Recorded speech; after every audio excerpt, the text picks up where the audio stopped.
கேரள மாநிலம் திருச்சூரில் உள்ள குருவாயூர் கோவிலில் ரிலையன்ஸ் குழுமத்தின் தலைவர் முகேஷ் அம்பானி சுவாமி தரிசனம் செய்தார்.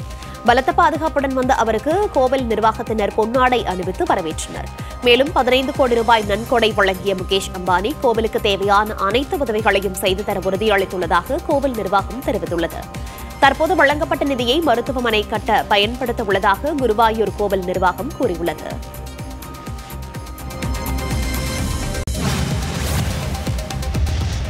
தூத்துக்குடி மாநகராட்சிக்குட்பட்ட பூபாண்டியபுரம் பகுதியில் முனியசாமிபுரம் பகுதிகளில் மழைநீருடன் கழிவுநீர் கலந்து வீடுகளை சூழ்ந்துள்ளதால் மக்கள் அவதிக்கு ஆளாகியுள்ளனர். கடந்த 2 நாட்களாக பெய்த மழை காரணமாக இந்த பகுதியில் 300க்கும் மேற்பட்ட வீடுகளை மழைநீர் சூழ்ந்துள்ளது. மழைநீருடன் கழிவுநீரும் கலந்திருப்பதால் தண்ணீர் கருப்பு நிறமாக மாறி கொசு உற்பத்தியாகி டெங்கு, மலேரியா உள்ளிட்ட நோய்களால் அப்பகுதி மக்கள் பாதிக்கப்பட்டுள்ளனர். குடிநீர் குழாய்களை கழிவுநீர் சூழ்ந்துள்ளதால் குடிநீர் எடுக்க முடியாமலும் மக்கள் அவதிப்பட்டு வருகின்றனர். ஒட்டப்பிடாரம் திமுக எம்எல்ஏ சண்முகையா மற்றும் அதிகாரிகளிடம் புகார் அளித்தும் இதுவரை வந்து பார்க்கவில்லை என்றும் மாவட்ட நிர்வாகம் உடனடியாக மழைநீரை அகற்ற நடவடிக்கை எடுக்க வேண்டும் எனவும் அப்பகுதி மக்கள் கோரிக்கை விடுத்துள்ளனர். என்னன்னா ஒரு 20 நாளா பெஞ்ச மழையில ஏரியாவே ரொம்ப சீர்குலைந்து கிடக்கிறது. மாநகராட்சிக்கு இதுக்கு ரொம்ப க்ளோஸு. கழிவுநீர் மாநகராட்சியில் உள்ள கழிவுநீரும் மற்ற ஏரியாவில் உள்ள கழிவுநீர் எல்லாம் கலந்து மக்கள் ரொம்ப பாதிப்புக்குள்ளாராங்க. காய்ச்சல், டெங்கு போன்ற நோய்கள் பரவும் அபாயத்தில் இருக்கு. எம்எல்ஏ இருக்கிறாரான்னு கூட தெரியல. ரேஷன் கடை திறந்து வைக்கும் மட்டும் வந்தாரு. மற்றபடி இந்த பக்கம் அவர் தலையை காமிக்க மாட்டேங்காரு.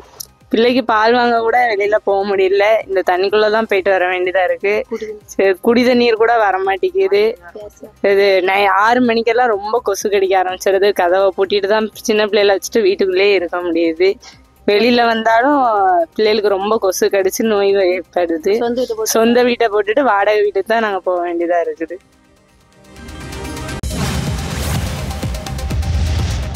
கோவை மாவட்டம் வால்பாறையில் கேரள காட்டு யானைகள் முகாமிட்டுள்ளது. இதனால் மார்ச் மாதம் வரை இரவு நேரத்தில் யாரும் தனியாக வனப்பகுதிக்குள் யாரும் செல்ல வேண்டாம் என வனத்துறையினர் அறிவுறுத்தியுள்ளனர். ஆனைமலை புலிகள் காப்பக மானம்பள்ளி வனச்சரகத்திற்குட்பட்ட கல்லார் எஸ்டேட் பகுதியில் 12 காட்டு யானைகள் 2 குட்டிகளுடன் முகாமிட்டுள்ளன. அவ்வப்போது சோம்பு பகுதி, தேயிலை தோட்டத்தில் கூட்டமாக சுற்றித் திரிகிறது. இதனால் குடியிருப்பு பகுதியில் இருக்கும் மக்கள் அடர்ந்த காட்டுக்குள் யாரும் தனியாக செல்ல வேண்டாம் என வனத்துறையினர் எச்சரிக்கை விடுத்துள்ளனர்.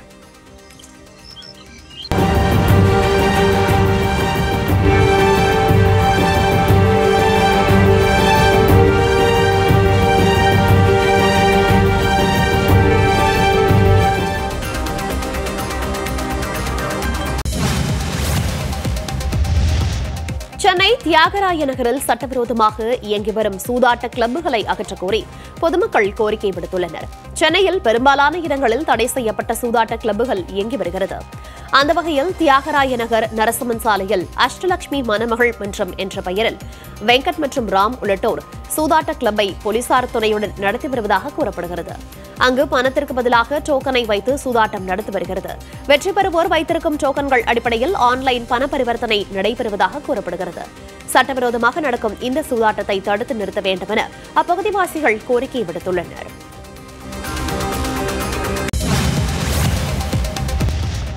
நீலகிரி மாவட்டம் உதகையில் நீர் பனிப்பொழிவு துவங்கியுள்ள நிலையில் கடும் குளிர் நிலவுவதால் மக்களின் இயல்பு வாழ்க்கை பாதிக்கப்பட்டுள்ளது.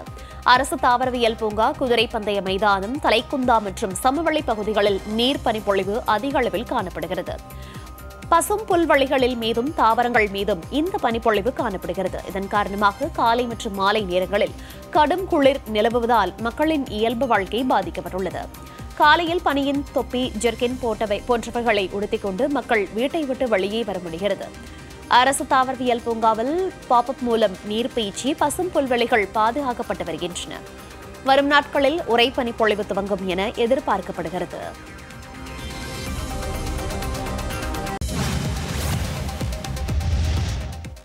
மதுரையில் அரசரடி முதல் சிம்மக்கல் வரை உள்ள சாலை குண்டும் குழியுமாக இருப்பதால் வாகன ஓட்டிகள் கடும் சிரமத்திற்கு ஆளாகியுள்ளனர். விளம்பர திமுக அரசின் அமைச்சர் பேட்டியார் பழனிவேல் தியாகராஜனின் சொந்த தொகுதியான மதுரை மத்திய தொகுதிக்குட்பட்ட அரசரடி பகுதி உள்ள புதுஜியில் ரோடு முழுவதுமாக சேதமடைந்து காணப்படுகிறது.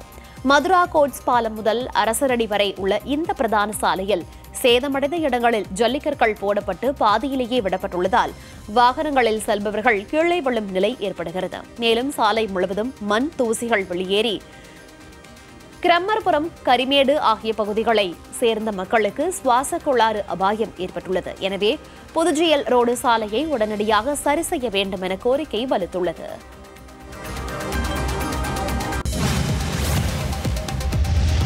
சேலம் மாவட்டம் மேட்டூர் அருகே அரசு பள்ளியில் முறையான பராமரிப்பு இல்லாததால் புதிய கழிப்பறை கட்டிடம் சிதிலமடைந்து வீணாகும் நிலை ஏற்பட்டுள்ளது. அங்குள்ள வனவாசி அரசு ஆண்கள் மேல்நிலைப் பள்ளியில் கடந்த 2022ஆம் ஆண்டு 13 லட்சம் ரூபாய் செலவில் சுகாதார வளாகம் கட்டப்பட்டது. ஆனால் பள்ளி நிர்வாகம் முறையாக பராமரிக்காமல் குடிநீர் இணைப்பு வழங்காமல் அலட்சியம் காட்டி வருவதால் சுகாதார வளாகத்தை மாணவர்கள் பயன்படுத்த முடியாத நிலை ஏற்பட்டுள்ளது. மேலும் பள்ளி வளாகத்தில் உள்ள பல கட்டிடங்கள் புதர்மண்டி காணப்படுகிறது. எனவே பள்ளிக் கல்வித்துறை உடனடியாக கழிப்பறையை பராமரிப்பு செய்து மாணவர்களுக்கு சுகாதாரமான சூழலை ஏற்படுத்தி தர வேண்டும் என பெற்றோர்கள் வலியுறுத்தியுள்ளனர்.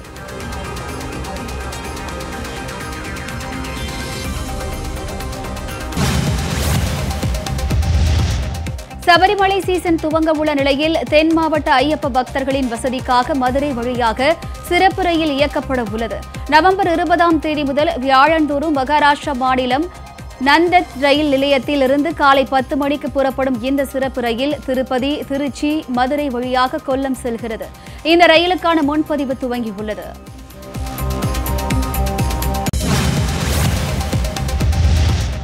கோவை மாவட்டம் ஆனைமலை அருகே வால்பாறையில் உலா வரும் ஒற்றை காட்டு யானையை சுழற்சி முறையில் கண்காணிக்கும் பணியில் வனத்துறையினர் ஈடுபட்டுள்ளனர். ஆனைமலை புலிகள் காப்பகத்திற்கு உட்பட்ட பகுதிகளில் ஏராளமான வன விலங்குகள் உள்ளது. இந்நிலையில் இன்று ஆழியார் சின்னோர்பதி அருகே உள்ள வால்பாறை சாலையில் செல்லிக்கொம்பன் என்ற ஒற்றை காட்டு யானை உணவு தேடி சாலை உலா வந்தது. இதனை கண்ட வனத்துறையினர் காட்டு யானையை வனப்பகுதிக்குள் விரட்டி அடித்தனர். இதனைத் தொடர்ந்து வனத்துறையினர் வால்பாறை சாலையில் உலா வரும் ஒற்றை காட்டு யானை சுழற்சி முறையில் கண்காணிக்கும் பணியில் ஈடுபட்டுள்ளனர்.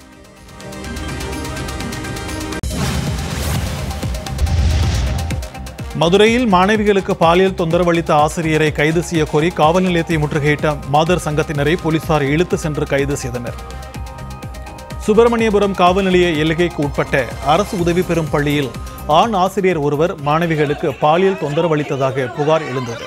அதன் அடிப்படையில் பள்ளி தலைமை ஆசிரியர், உதவி தலைமை ஆசிரியர் மற்றும் புகாருக்குள்ளான ஆசிரியர் உள்ளிட்டோர் மீது போக்சோ வழக்கு பதிவு செய்யப்பட்டது. ஆனால் புகாருக்குள்ளான ஆசிரியரை கைது செய்ய வலியுறுத்தி அனைத்து இந்திய மாதர் சங்கம் மற்றும் இந்திய ஜனநாயக வாலிபர் சங்கத்தினர் மதுரை தெற்கு வழி பகுதியில் உள்ள அனைத்து மகளிர் காவல் நிலையத்தை முற்றுகையிட்டு இன்று போராட்டத்தில் ஈடுபட்டனர்.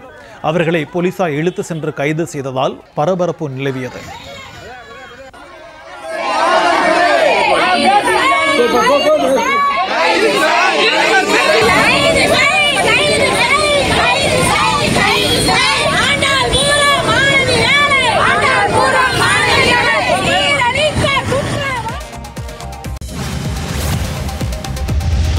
சென்னை மயிலாப்பூரில் புகார் கொடுத்த நபர் மீது கொலைவெறி தாக்குதல் நடத்திய திமுக பெண் கவுன்சிலரின் கணவர் உட்பட 4 பேர் மீது போலீசார் வழக்கு பதிவு செய்தனர்.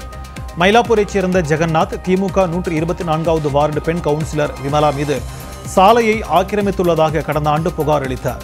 இந்த புகாரை வாபஸ் பெற கோரி ஜெகநாத்தை விமலாவின் கணவர் உள்ளிட்டோர் தாக்குதல் நடத்தி மிரட்டியதாக கூறப்படுகிறது.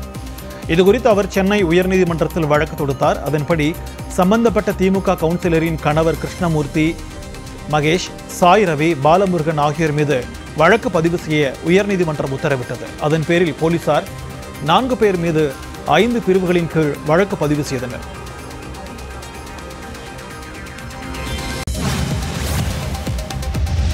முல்லை பெரியாறு அணையில் தேசிய அணைகள் பாதுகாப்பு ஆணைய குழு தலைவர் அனில் ஜெயின் தலைமையிலான 7 பேர் கொண்ட கண்காணிப்பு குழுவினர் ஆய்வு மேற்கொண்டனர். பிரதான அணை, பேபி டேம், மதகு உள்ளிட்ட பகுதிகளில் ஆய்வு செய்த இந்த குழுவினர் அணையின் நீர்வரத்து, நீர்மட்டம், நீர் கசிவு ஆகியவற்றையும் ஆய்வு செய்தனர்.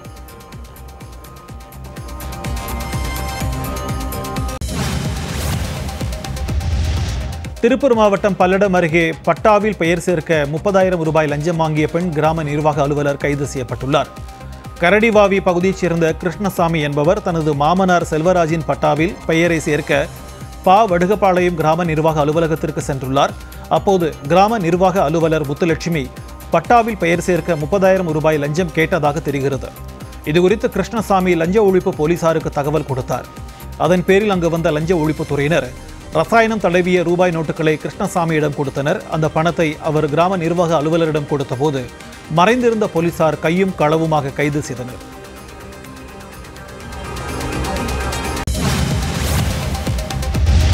கரூர் சம்பவம் தொடர்பாக மின்வாரிய அதிகாரிகள் 2 பேர் சிபிஐ விசாரணைக்கு ஆஜராகி உள்ளனர். மேலும் வேலுச்சாமிபுரத்தில் தமிழக வெற்றிக்கழக தலைவர் விஜய் பரப்புரையின் போது கூட்ட நெரிசலில் சிக்கிய 41 நபர்கள் உயிரிழந்தனர். இது தொடர்பாக சிபிஐ அதிகாரிகள் பாதிக்கப்பட்ட நபர்களை மீட்பதற்கு வந்த ஆம்புலன்ஸ் ஓட்டுநர் மற்றும் உரிமையாளர்கள் என 5 பேர்கள் இன்று 5வது நாளாக விசாரணைக்கு ஆஜராகியுள்ளனர். மேலும் இன்று மத்திய பொதுத்துறை நிறுவனத்தைச் சேர்ந்த 2 அதிகாரிகள் விசாரணைக்கு ஆஜராக உள்ளனர்.